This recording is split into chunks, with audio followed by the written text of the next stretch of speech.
James from Ford Muscle Magazine here. We've got Godzilla and me. We're touring the PRI booth for Ford Performance. Starting with 5.2 liter Predator engine, supercharged, 760 horsepower, which you'll see in the GT500 and the Raptor R. Slightly different pulley on the Raptor R, but essentially the same engine. So let's check out the rest of the booth. Come on. Really cool setup right here, though. Small block Fords. Most of us know our small block Fords pretty easily. However, 2-piece valve covers. You're able to take off the top part, adjust lash, whatever you need to do without having to remove your entire cover off of there. This is the Illuminator 52XS, 580 horsepower. This has the Gen 2 Cobra Jet intake on it. So that's the newest product. But the biggest splash here at the show, which you're a big fan of, the Megazilla.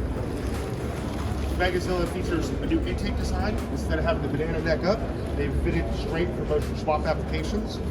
It's got rods, pistons, cam, CNC headwork done to it. Astounding, it makes 500 foot-pounds of torque at 2,500 RPMs, peaking out at 615. So it's an amazing engine, well packaged, ready to go. The control packs are available.